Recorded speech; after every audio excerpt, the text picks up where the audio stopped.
Eu estava deitada naquela cama de hospital, com o soro pingando no meu braço, o corpo pesado como chumbo, quando ouvi o Dr. Carvalho dizer com aquela voz séria de quem não está brincando: "Sua esposa precisa de repouso absoluto, Sr. Marcelo. Estamos falando de exaustão extrema, anemia severa, pressão descompensada. Ela não pode fazer esforço nenhum pelos próximos 30 dias. Nada de casa, nada de cozinha, nada de peso. O corpo dela está pedindo socorro." E sabe o que meu marido fez? Ele riu. Não foi um risinho nervoso, não. Foi uma risada alta, debochada, daquelas que ecoam no corredor e fazem as enfermeiras virarem a cabeça. "Ah, doutor, relaxa. Ela aguenta, não é tão frágil assim. Amanhã mesmo ela já volta a cuidar da casa, fazer comida para os meninos.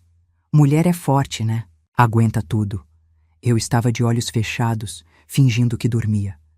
Mas cada palavra dele entrava na minha alma como um alfinete quente.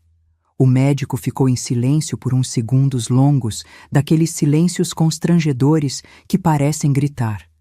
Ouvi a caneta dele riscando alguma coisa no prontuário. Depois ele disse, mais baixo, mais sério ainda: "Senhor, com todo respeito, sua esposa desmaiou no meio da sala de casa. Os exames mostram que ela está no limite. Se não descansar, o próximo colapso pode ser irreversível." Marcelo deu de ombros. Eu senti o movimento da cama quando ele se levantou. "Tá bom, doutor, obrigado pelo atendimento. Vou levar ela para casa amanhã cedinho, então." E saiu. Assim, como se estivesse falando de buscar um carro na oficina. Quando a porta se fechou, abri os olhos devagar. O teto branco do hospital estava embaçado porque as lágrimas tinham enchido meus olhos, mas eu não deixei cair nenhuma. Não ali. Não naquele momento.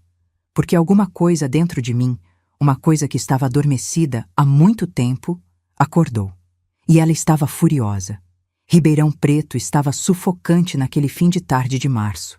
Eu ouvia o barulho do ar-condicionado velho do quarto, o bip ritmado do monitor cardíaco ao lado da minha cama, o arrastar de chinelos de enfermeiras no corredor. O cheiro era aquele de hospital mesmo. Álcool, sabão, comida requentada vindo de algum lugar distante. Minha boca estava seca, amarga.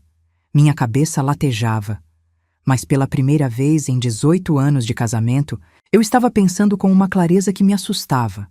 No dia seguinte, assim que a enfermeira da manhã entrou para trocar meu soro, eu pedi, com a voz ainda fraca: "Por favor, você pode trazer meu celular? Está na gaveta ali, dentro da minha bolsa." Ela era uma moça novinha, cabelo preso num coque, olhos gentis. "Claro, dona Renata, mas a senhora precisa descansar, viu? Nada de ficar mexendo muito no celular, hein?" Ela me entregou o aparelho com um sorriso preocupado. Eu sorri de volta. Um sorriso cansado, mas firme. "Pode deixar, é só uma ligação importante." Importante era pouco. Era a ligação que ia mudar minha vida inteira. Porque o que Marcelo não sabia, o que ele nunca imaginou, é que eu não era frágil. Eu era estratégica.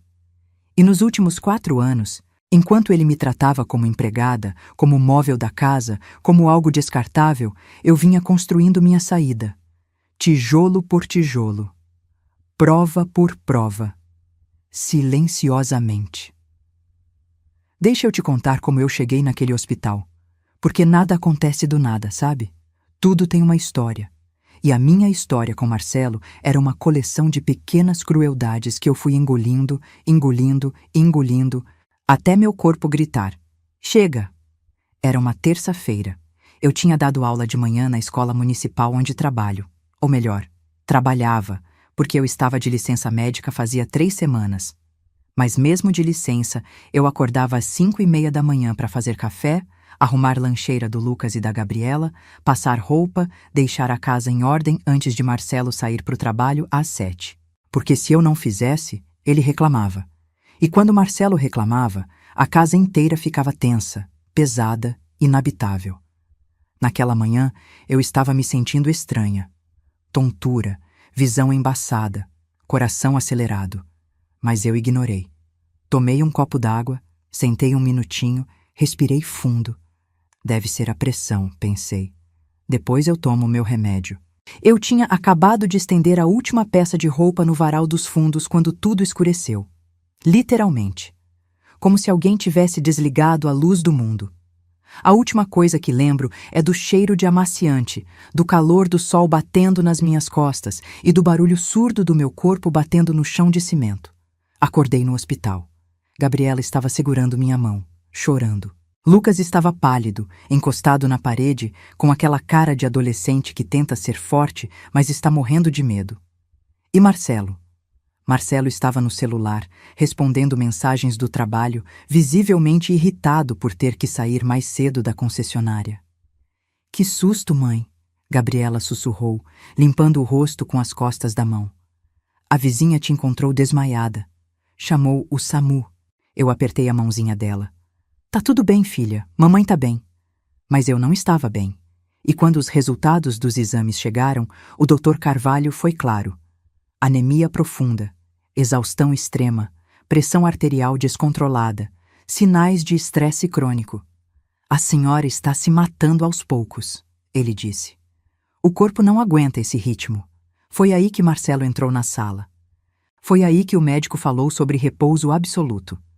E foi aí que meu marido riu na cara do profissional que estava tentando salvar minha vida. Então, quando a enfermeira me entregou o celular naquela manhã seguinte, eu não tremi. Eu não hesitei. Eu desbloqueei a tela, abri meus contatos e liguei para um número que eu tinha guardado há meses, esperando o momento certo. 3 toques. 4. Alô. A voz do outro lado era feminina, firme, profissional. Júlia? É a Renata. Prima, eu preciso da sua ajuda. E preciso agora. Júlia Tavares, advogada, especialista em direito de família. A prima distante que eu tinha reencontrado num aniversário de família 1 ano atrás e que tinha me entregado o cartão dela dizendo: se um dia você precisar, me liga.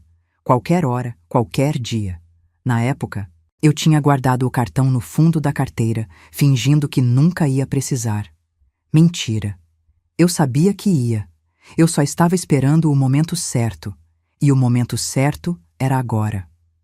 Renata, que bom ouvir sua voz. Tudo bem?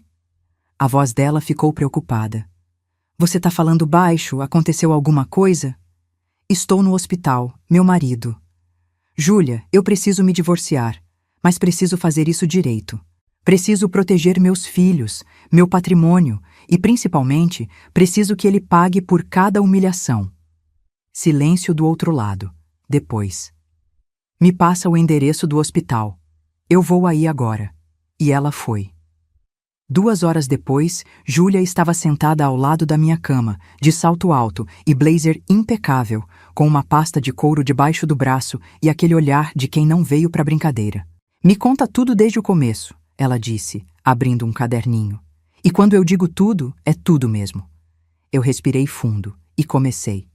Mas antes de te contar o que eu contei para Júlia naquele dia, antes de te mostrar como eu desmontei o império de arrogância do Marcelo, eu preciso que você entenda uma coisa. Eu não sou vítima. Eu nunca fui.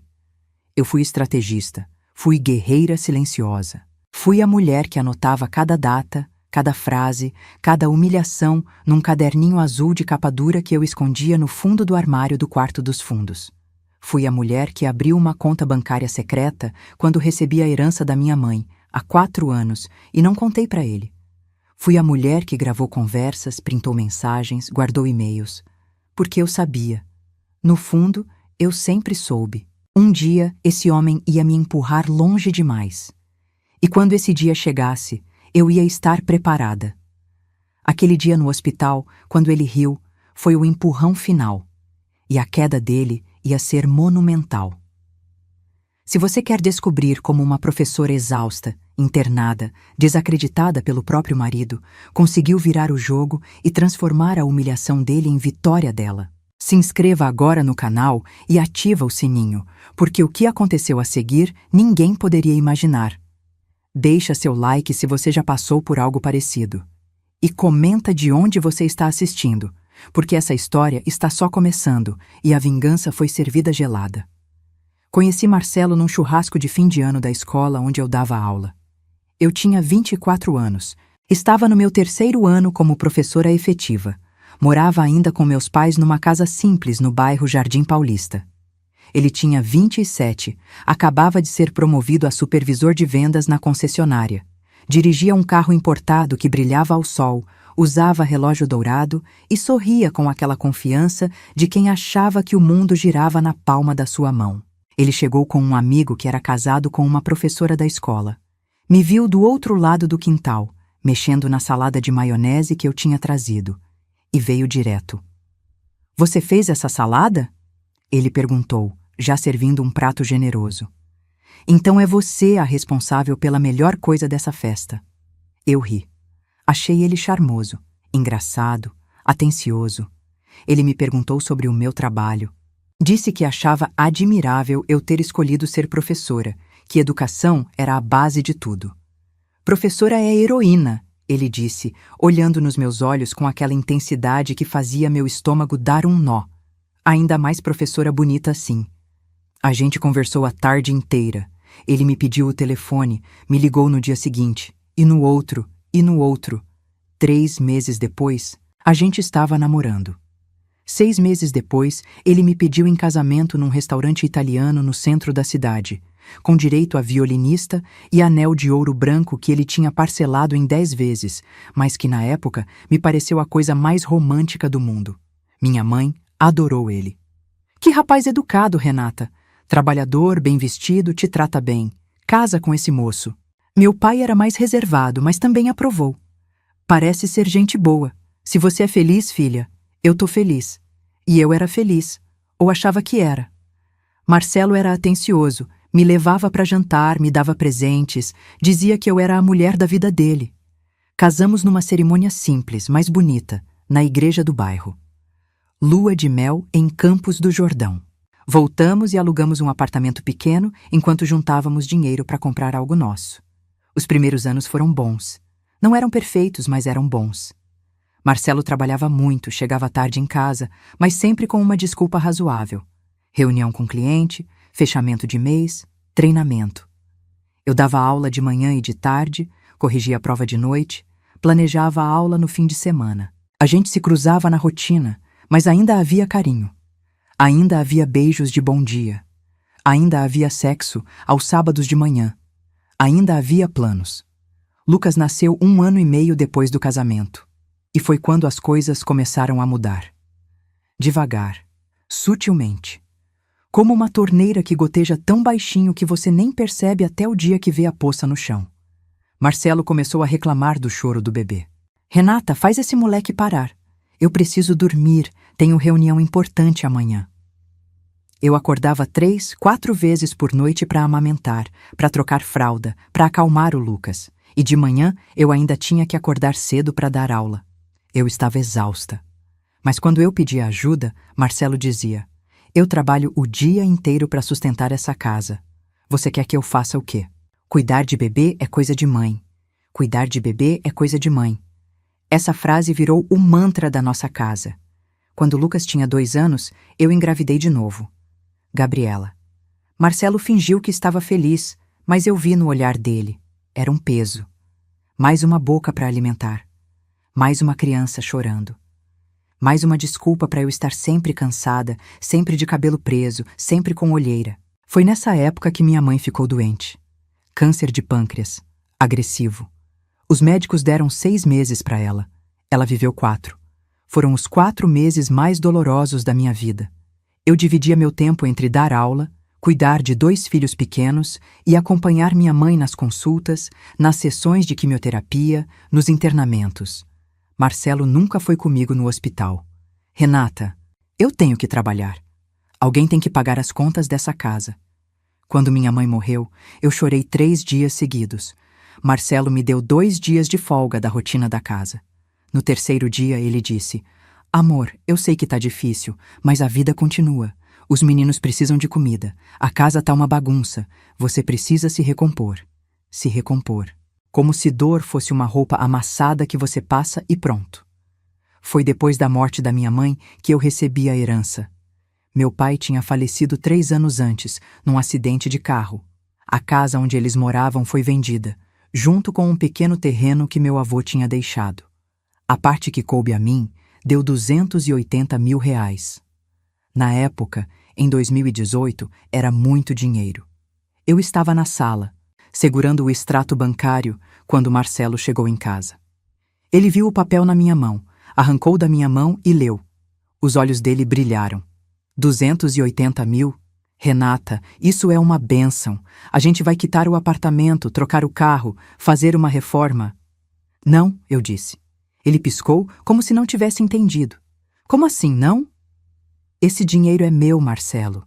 É a herança da minha mãe, do meu pai. É o único pedaço deles que me sobrou. Eu não vou gastar com apartamento, com carro, com reforma.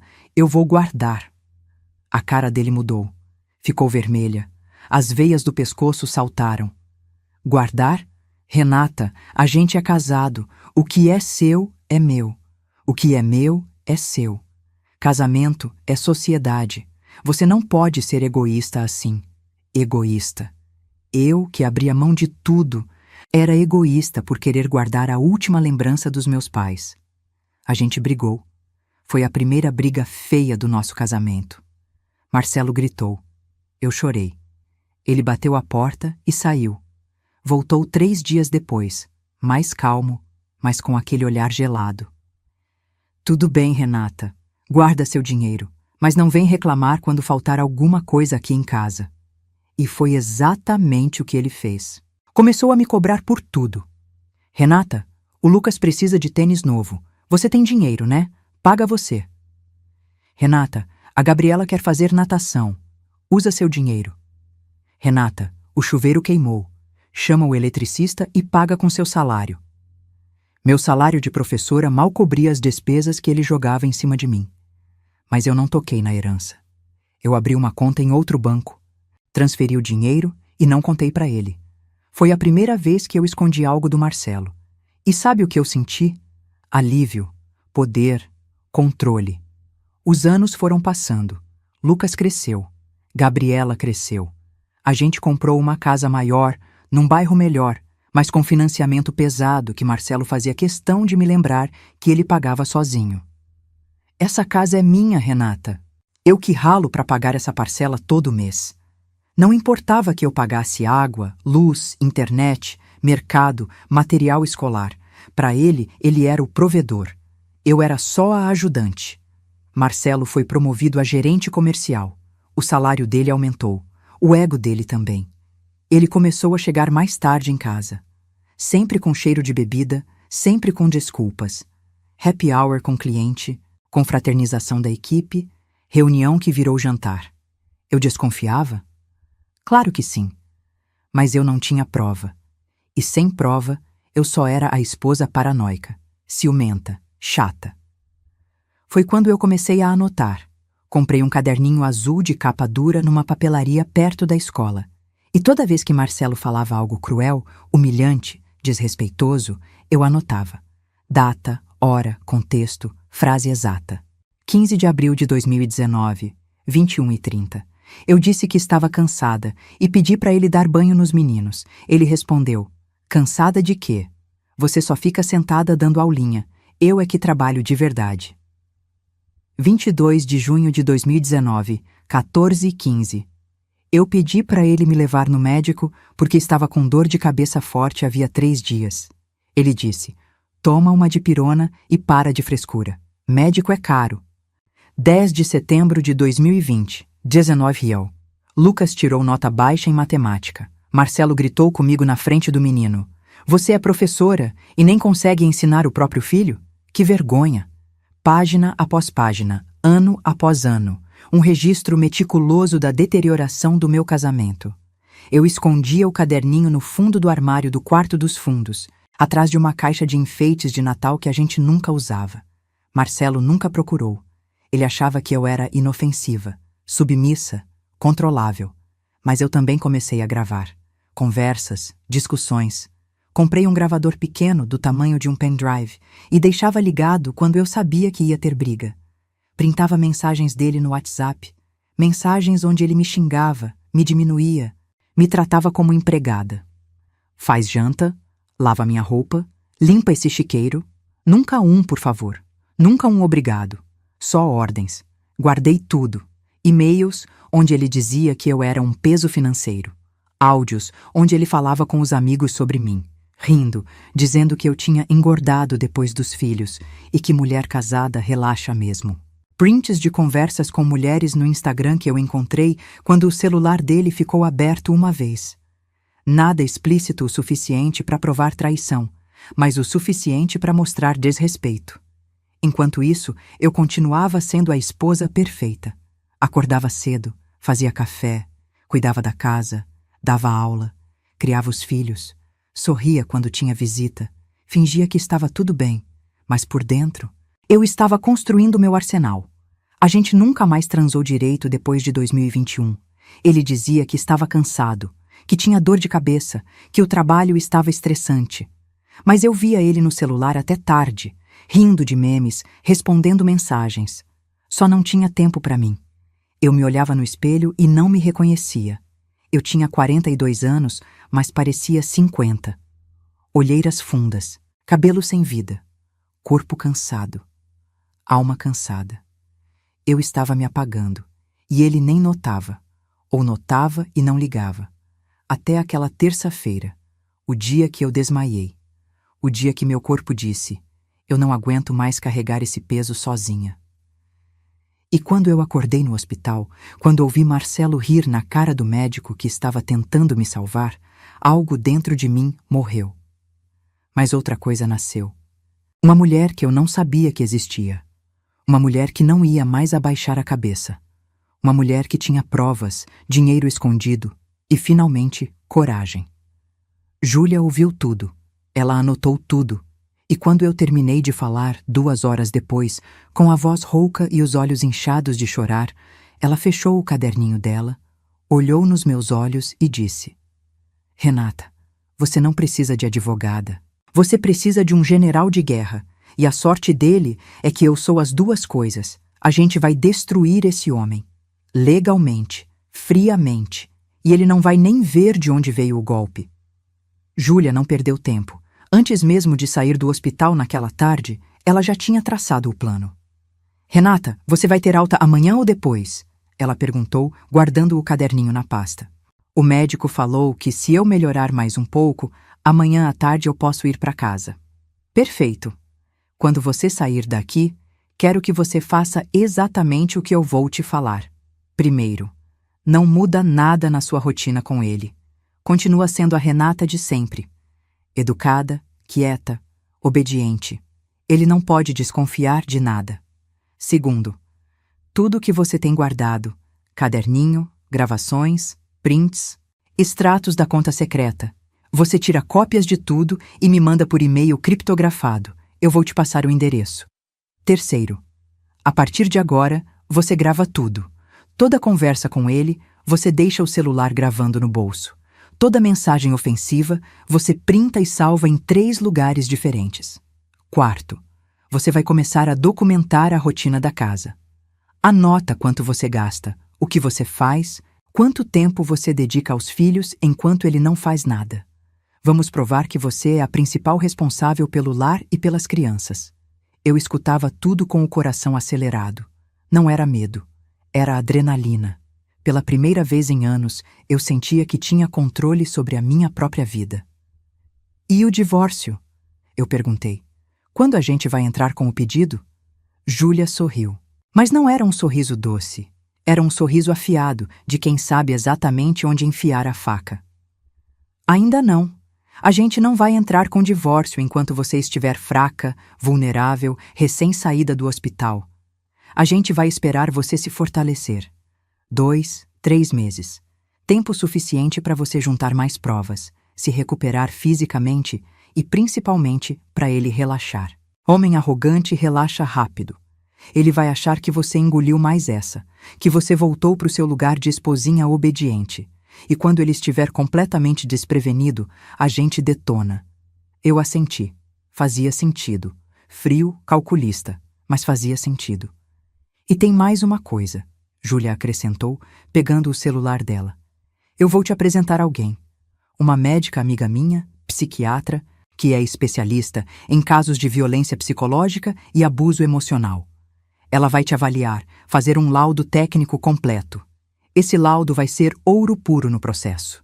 Porque a gente não vai só pedir divórcio, Renata. A gente vai pedir divórcio litigioso por culpa exclusiva dele, com base em violência psicológica. E a gente vai pedir pensão, partilha de bens favorável e a guarda completa dos meninos. Meus olhos se arregalaram. A gente consegue isso? Com as provas que você tem? Com o laudo médico do hospital mostrando que você desmaiou de exaustão? Com os áudios, os prints, o histórico de 4 anos de abuso documentado? Renata, a gente não só consegue, a gente vai massacrar. Saí do hospital na quinta-feira à tarde. Marcelo veio me buscar, reclamando o tempo todo. Que novela, Renata! 2 dias internada por causa de uma tonteira. Tinha que ser agora, bem na semana do fechamento da concessionária. Tive que remarcar 3 reuniões por sua causa. Por minha causa. Claro, eu quase morri, mas a culpa era minha.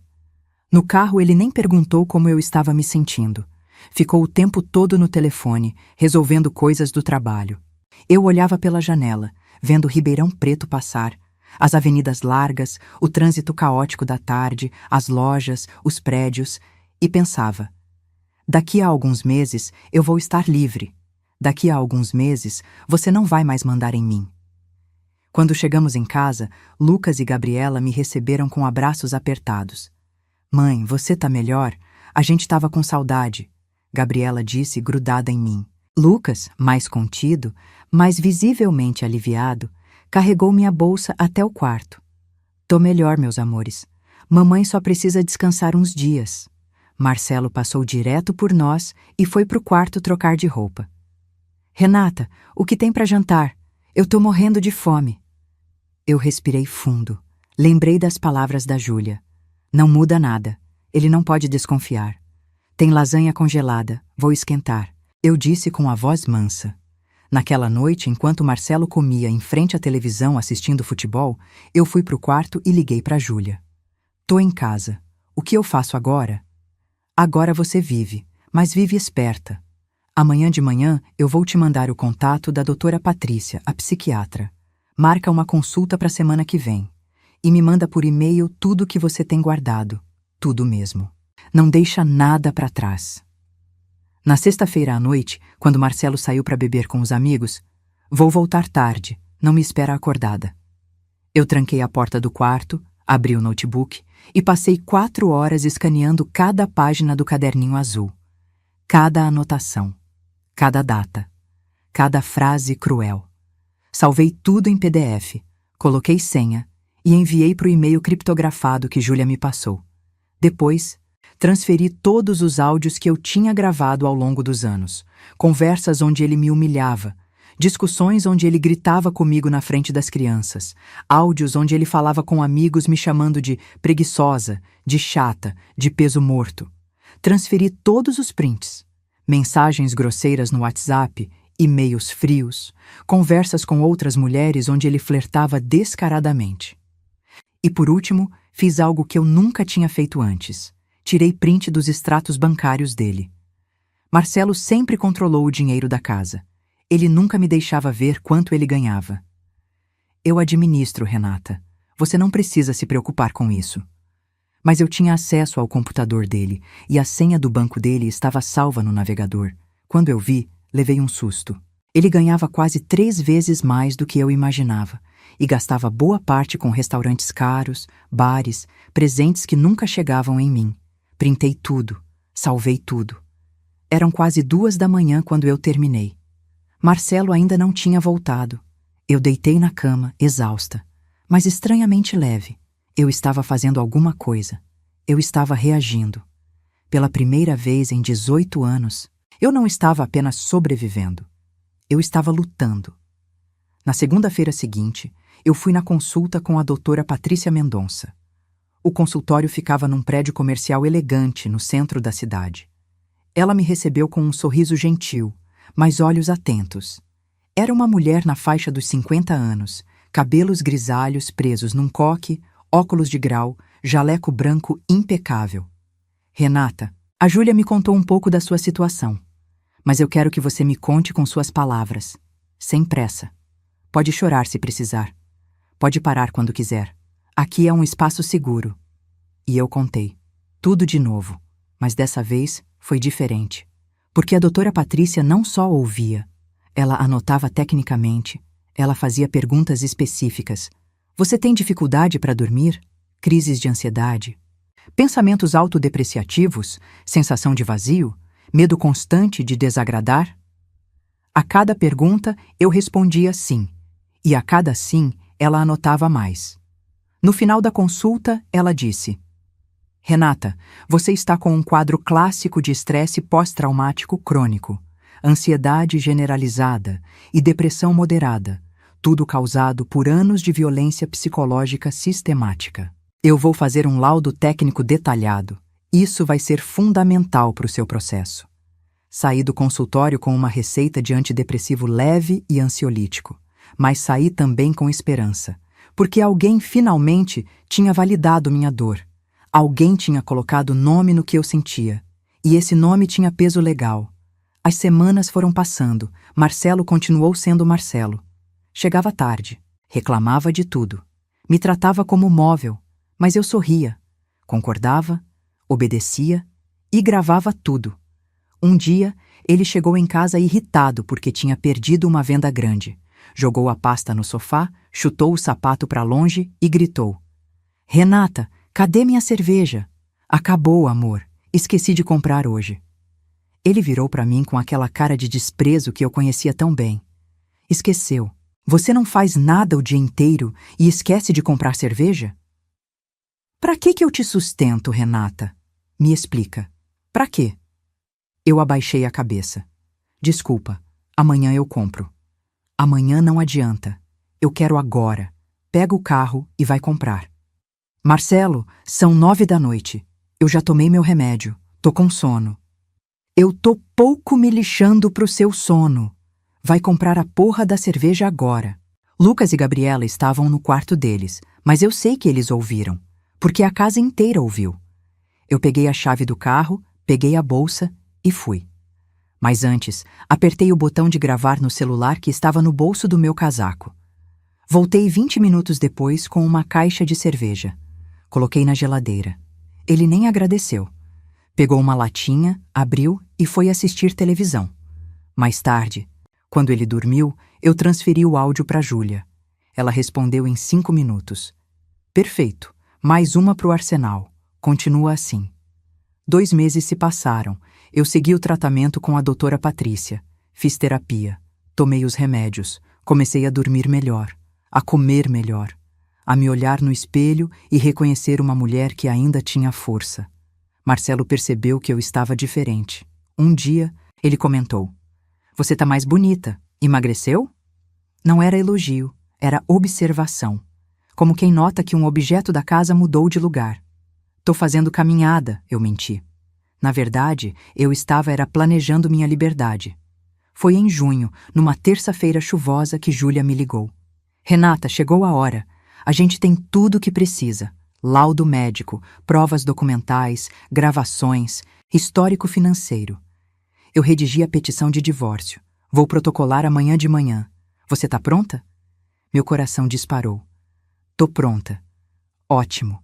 Amanhã de manhã você vai receber ele em casa para notificação. Ele vai surtar, vai gritar, vai ameaçar. Mas você não responde, você pega as crianças, pega a mala que você já deve ter arrumado e vem para casa da sua irmã que nem você me falou. Você não fica sozinha com ele depois que ele receber a notificação. Entendido? Entendido.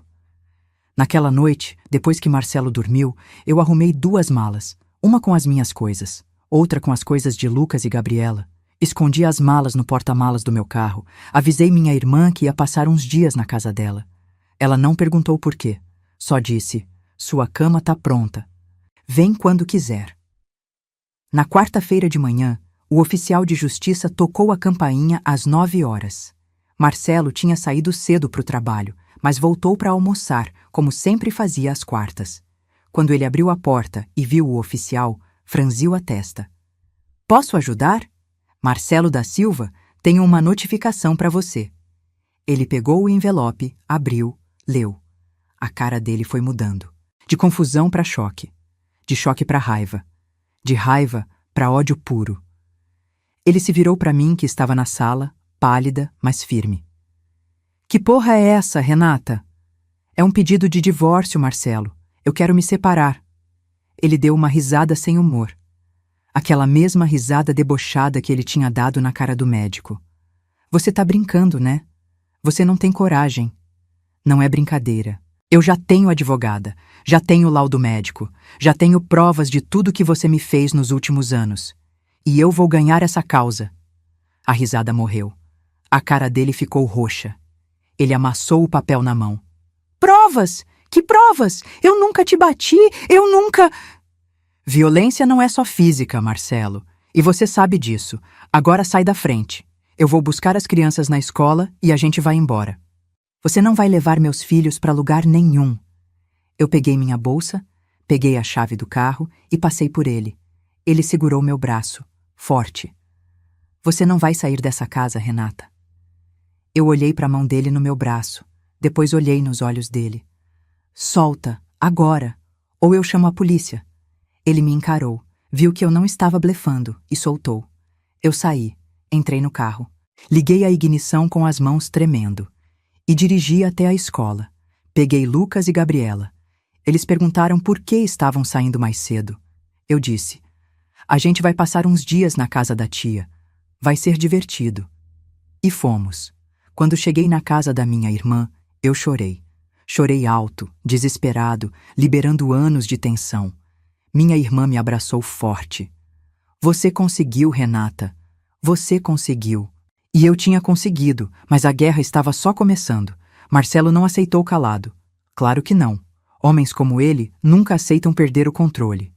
Nas primeiras 48 horas depois que eu saí de casa, ele me ligou 63 vezes. Eu contei. 63 ligações que eu não atendi. Ele mandou 114 mensagens no WhatsApp.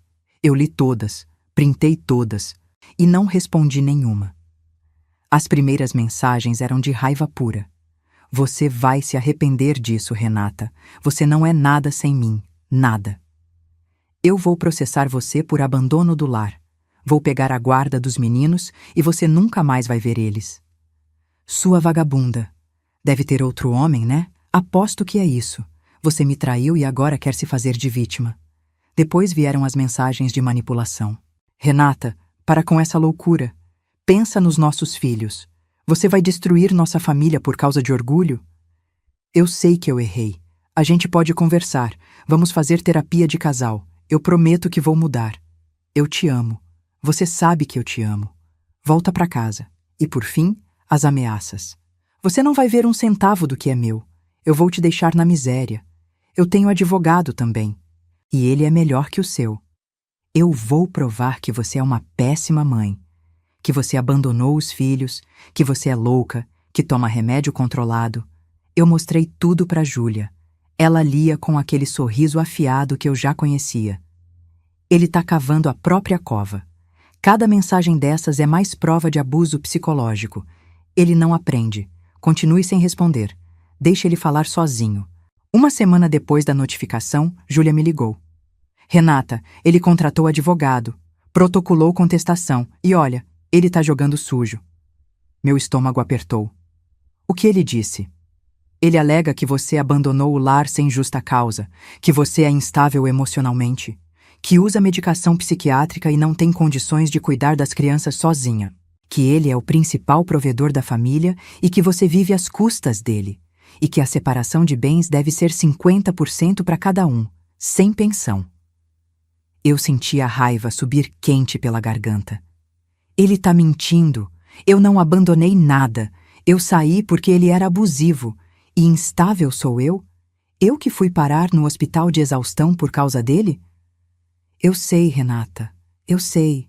Respira. É exatamente por isso que a gente tem provas. Amanhã a gente protocola nossa réplica. E a gente vai jogar na mesa tudo que você juntou nesses 4 anos. Tudo. Ele não vai saber o que o atingiu.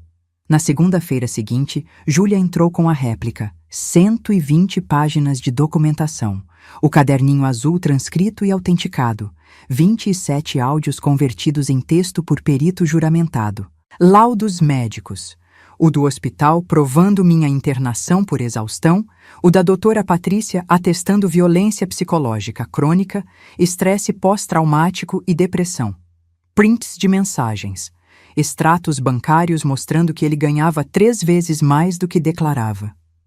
Testemunhas, a doutora Patrícia, que tinha me atendido no hospital na época do desmaio, a diretora da escola onde eu trabalhava, atestando que eu era profissional dedicada e mãe presente. A minha irmã, que presenciou episódios de humilhação quando Marcelo ia na casa dela. E a cereja do bolo, um laudo de assistente social que Júlia tinha solicitado. A assistente foi na casa da minha irmã, conversou comigo, com Lucas, com Gabriela. Avaliou a rotina das crianças, a relação deles comigo. O relatório foi devastador para a narrativa do Marcelo. As crianças demonstram vínculo afetivo saudável e forte com a mãe. Relatam que ela sempre foi a principal cuidadora. Demonstram desconforto ao falar do pai, descrevendo-o como ausente emocionalmente e autoritário. Júlia me ligou na sexta-feira dessa semana. Renata, senta aí. O advogado do Marcelo acabou de me ligar. Ele quer acordo. Meu coração disparou. Acordo? É. Eles viram nossa réplica. Viram as provas. E sabem que vão perder feio no tribunal. Então querem negociar antes da audiência. E o que eles estão oferecendo? 50% da casa. Um carro para você. Pensão de 3.000 por mês para os meninos. E guarda compartilhada. Eu fiquei em silêncio processando. 3.000 de pensão era mais do que eu esperava. Metade da casa também. Mas... E a admissão de culpa? Eu perguntei. Eles não vão admitir culpa. No acordo, fica como separação consensual, sem atribuição de responsabilidade. Não. Júlia pausou. Não? Não, Júlia. Eu não quero acordo. Eu quero que ele assuma na justiça o que ele fez comigo. Eu quero divórcio litigioso por culpa exclusiva dele. Eu quero que fique registrado que ele me maltratou, me humilhou, me adoeceu. Porque se eu aceitar acordo consensual, daqui uns anos ele vai contar para todo mundo que a gente se separou de boa, que foi decisão mútua, que eu sou louca. Eu não quero dinheiro só. Eu quero verdade. Eu quero justiça. Júlia ficou em silêncio por longos segundos. Depois ela disse com a voz emocionada. Renata, você tem certeza? Porque ir para a audiência é desgastante. Ele vai estar lá. Você vai ter que falar tudo na frente dele, do juiz, de todo mundo. Vai ser doloroso. Eu tenho certeza. Vamos para a audiência. Então vamos, e vamos ganhar. A audiência foi marcada para o dia 23 de agosto. 1 mês de preparação. Júlia me treinou. Simulamos perguntas que o advogado dele poderia fazer. Ela me ensinou a manter a calma, a não gritar, a não chorar de raiva. Você chora de dor, tudo bem, mas não de raiva. Dor gera empatia, raiva gera antipatia. Eu dormi mal na noite anterior. Acordei às 5 da manhã com o estômago embrulhado. Me vesti com cuidado. Calça social preta, blusa branca, sapato baixo, cabelo preso, sem maquiagem exagerada. Júlia tinha dito: vista-se como professora, como mãe, não como mulher que quer chamar atenção. Cheguei no fórum às 8h40 da manhã. Júlia já estava lá, com uma pasta enorme debaixo do braço. Respira, você vai arrasar. Às 9 horas em ponto, entramos na sala de audiência. E lá estava ele, Marcelo, sentado do outro lado, de terno cinza, gravata azul, cabelo engomado. Ele me olhou com tanto ódio que eu senti um calafrio, mas não desviei o olhar. Eu olhei de volta e não pisquei. O juiz entrou. Dr. Fernando Aguiar. Homem sério, de uns 60 anos, óculos de grau, expressão neutra. Ele pediu silêncio, explicou o procedimento e perguntou: a parte autora mantém o pedido de divórcio litigioso por culpa exclusiva do réu? Júlia se levantou. Sim, excelência. A parte ré mantém a contestação. O advogado do Marcelo, um homem gordo de bigode grisalho, se levantou. Sim, Excelência. Muito bem. Vamos ouvir primeiro a autora.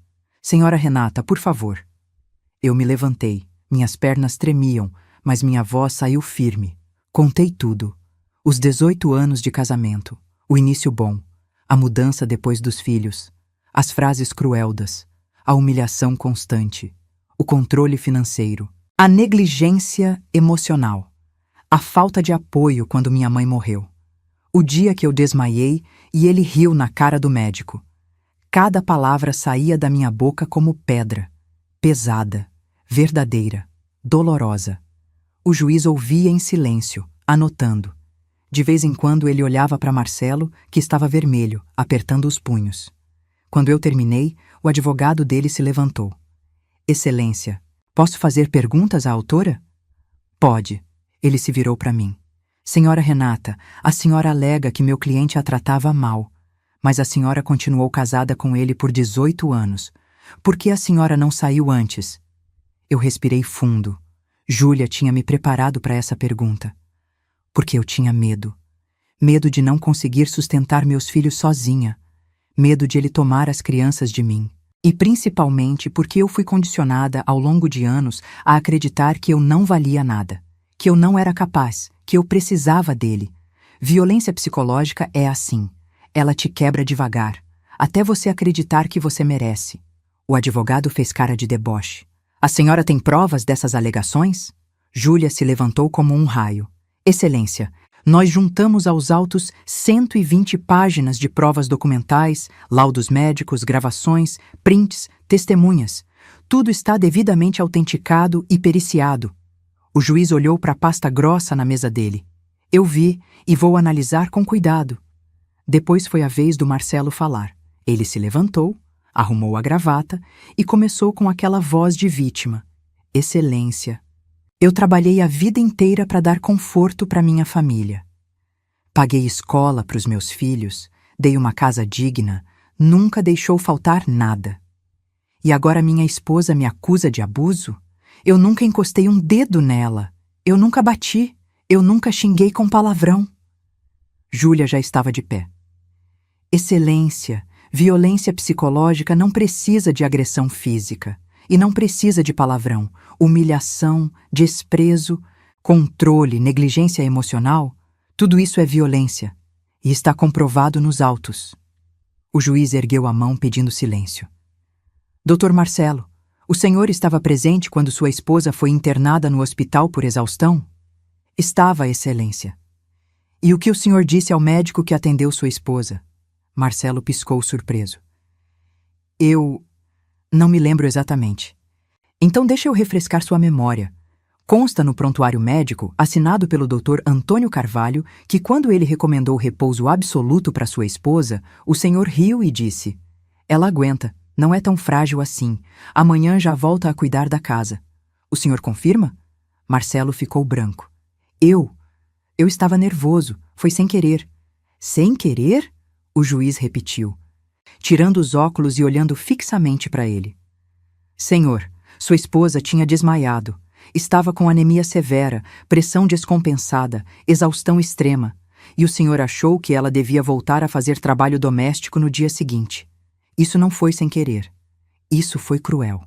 O silêncio na sala era ensurdecedor. O advogado do Marcelo tentou remediar. Excelência, meu cliente é um homem de trabalho, de família, ele só... Eu vou analisar as provas, o juiz cortou seco. E vou dar minha sentença em 15 dias. Por hoje é só. Audiência encerrada. Saímos do fórum. Júlia me abraçou forte. Você foi perfeita, perfeita. Eu estava tremendo, mas estava aliviada. Eu tinha falado, eu tinha olhado para ele e falado. 15 dias depois, a sentença saiu. Júlia me ligou chorando de felicidade. Renata, a gente ganhou tudo. Divórcio concedido por culpa exclusiva do réu. Guarda unilateral dos filhos para mim, com direito de visitação para ele apenas nos finais de semana alternados. Pensão alimentícia de R$ 4.800 por mês. Partilha de bens. 60% para mim, 40% para ele, considerando que eu fui a principal responsável pelo lar e pelos filhos. A casa ficou para mim. Ele ficou com um dos carros e parte dos investimentos. E o mais importante, constou na sentença, em letras garrafais, que o casamento foi dissolvido por violência psicológica e abuso emocional praticado pelo réu contra a autora. Quando eu desliguei o telefone, eu sentei no chão e chorei. Chorei tudo que eu tinha segurado. Chorei 18 anos de dor. E chorei de alívio, porque finalmente, eu era livre. Hoje, 2 anos e meio depois daquela sentença, eu acordo na minha casa. Não na casa nossa, mas na minha casa. E a primeira coisa que eu sinto é paz. Paz de verdade. Aquela paz que vem de dentro, que não depende de ninguém validar, de ninguém permitir. A paz de quem se reconhece no espelho e gosta do que vê. A casa continua sendo a mesma fisicamente. A mesma sala onde eu desmaiei. O mesmo quarto onde eu chorei escondida tantas noites. Mas ela é completamente diferente agora. Porque não tem mais peso no ar. Não tem mais aquela tensão elétrica de será que ele vai chegar de mau humor hoje? Não tem mais o som de porta batendo, de reclamação, de desprezo disfarçado de piada. Agora tem risada.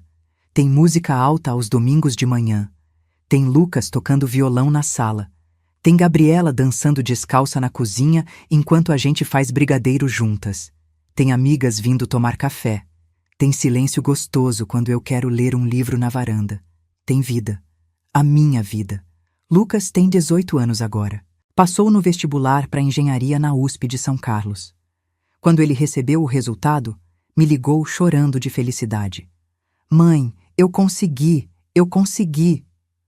Eu chorei junto, porque eu sei o quanto foi difícil para ele estudar no meio de todo aquele caos do divórcio. Mas ele conseguiu.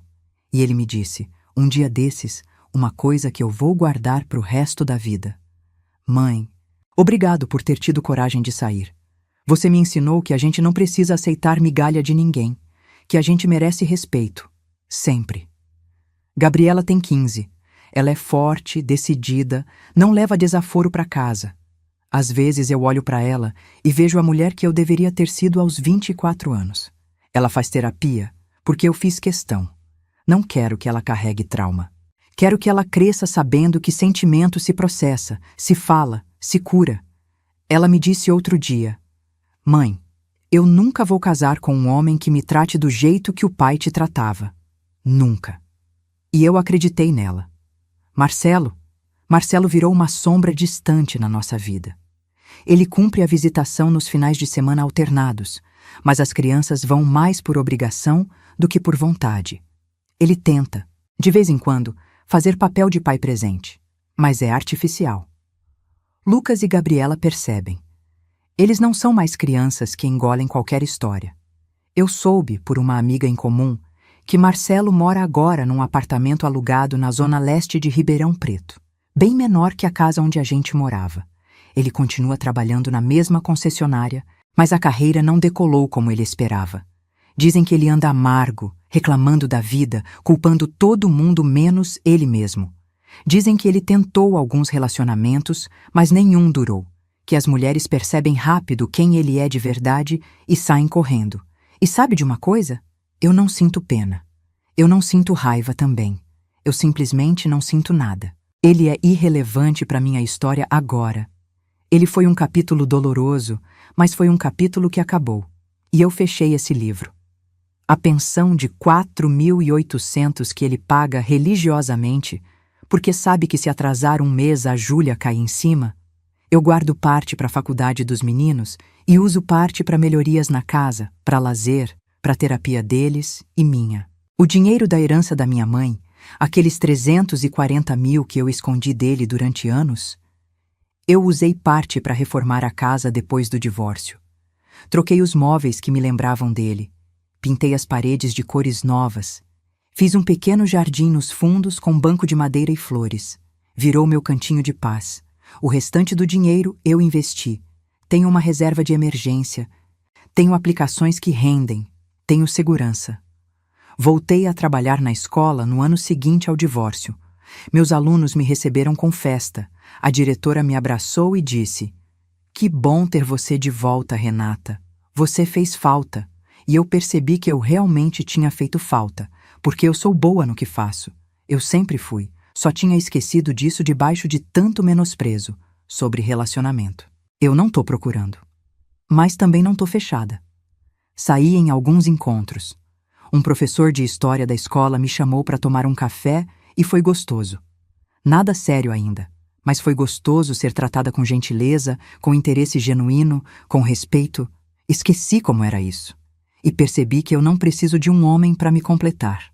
Mas se aparecer alguém que some, que multiplique, que divida as responsabilidades de verdade, eu tô aberta. Júlia virou uma das minhas melhores amigas. A gente almoça junto uma vez por mês. Ela acompanhou outros casos parecidos com o meu depois. Virou referência em Ribeirão Preto em casos de violência psicológica. E toda vez que ela pega um caso novo, ela me liga. Renata, tem uma mulher aqui que tá passando pelo que você passou. Posso passar seu contato? Acho que conversar com você ia ajudar ela. E eu sempre falo, pode, passa. Porque eu sei o quanto é importante ouvir de outra mulher que sobreviveu. Você vai conseguir. Você é mais forte do que imagina. A doutora Patrícia também continua na minha vida. Eu faço acompanhamento com ela a cada 3 meses. Não preciso mais de remédio todo dia. Só quando a ansiedade aperta em épocas de muito estresse. Mas no geral, eu tô bem. Eu tô inteira. Ela me disse na última consulta: Renata, você é um caso de sucesso. Você poderia ter desistido, poderia ter voltado para ele, poderia ter se acomodado na dor, mas você escolheu lutar, e olha onde você chegou. O caderninho azul, eu ainda tenho, guardado numa caixa no alto do armário. De vez em quando eu abro, leio e lembro de quem eu fui. Não para me torturar, mas para nunca esquecer, para nunca mais deixar ninguém me tratar daquele jeito. Para ensinar minhas filhas, se um dia eu tiver netas, que amor não dói. Amor não humilha, amor não diminui. Amor verdadeiro eleva, respeita, cuida. Tem uma frase que a doutora Patrícia me disse uma vez que eu repito para mim toda vez que bate aquela insegurança, aquela voz do passado tentando me convencer de que eu não sou capaz. Renata, você atravessou o inferno e não deixou o fogo te consumir. Você usou esse fogo para forjar uma mulher de aço, nunca esqueça disso. E eu não esqueço. Eu olho pro espelho hoje e vejo uma mulher de 44 anos que tem rugas de expressão ao redor dos olhos, não de tristeza, mas de risada. Que tem alguns fios brancos no cabelo, mas que escolheu não pintar porque gosta de como eles brilham no sol. Que tem um corpo que já gerou 2 filhos, que já carregou peso demais, que já pediu socorro e foi ignorado, mas que hoje respira fundo, caminha leve, dança quando quer. Eu olho para essa mulher e sinto orgulho. Orgulho de ter tido coragem. Orgulho de ter planejado. Orgulho de ter lutado. Orgulho de ter vencido. Porque vencer não foi só ganhar o processo. Vencer foi recuperar minha dignidade. Foi me reencontrar. Foi descobrir que eu não precisava de permissão de ninguém para ser feliz. Que a felicidade sempre esteve dentro de mim. Só precisava de espaço para respirar. Hoje, quando eu passo pela sala e lembro daquele dia que desmaiei, eu não sinto mais dor. Eu sinto gratidão, porque foi ali que meu corpo me obrigou a parar. Foi ali que eu acordei. Foi ali que eu decidi, chega. E foi a melhor decisão da minha vida. Se você está lendo isso agora, se você se viu em algum pedaço da minha história, eu quero que você saiba de uma coisa. Você não está sozinha. Você não é louca. Você não está exagerando. Se seu corpo está gritando, se sua alma está pedindo socorro, se você sente que está se apagando aos poucos dentro de um relacionamento que te diminui, acredita em mim, você merece mais, muito mais. Não importa quantos anos você tem, não importa quanto tempo você já investiu, não importa quantas pessoas vão te julgar. Nada disso importa mais do que sua saúde, sua paz, sua vida. Comece devagar, anota, guarda provas. Procura ajuda, conversa com alguém de confiança, faz terapia, consulta um advogado, abre uma conta secreta se precisar, planeja. E quando chegar a hora, e você vai saber quando é a hora, age. Com coragem, com inteligência, com determinação. Porque dignidade não se negocia. Amor próprio não tem preço. E você, sim, você que está lendo isso agora, você é mais forte do que imagina. Você é capaz. Você merece respeito. Você merece amor de verdade. Você merece paz. E se ninguém nunca te disse isso, eu vou dizer agora. Eu acredito em você. Eu torço por você. E eu sei que você vai conseguir, do mesmo jeito que eu consegui. Se essa história tocou seu coração, se você se identificou em algum momento dessa jornada, deixe seu comentário aqui embaixo contando de onde você está assistindo e o que mais tocou você. Compartilhe esse vídeo com aquela amiga, prima, vizinha que precisa ouvir essa mensagem. Que dignidade não se negocia, que amor próprio vem primeiro e que nunca é tarde para recomeçar. Deixa seu like, se inscreve no canal e ativa o sininho para não perder as próximas histórias. Porque aqui a gente não conta histórias vazias. A gente conta histórias que transformam, que curam, que lembram você de quem você realmente é. Uma mulher forte, capaz e merecedora de todo o amor do mundo. Um abraço apertado no seu coração. E lembre-se, você é mais forte do que imagina. Até a próxima.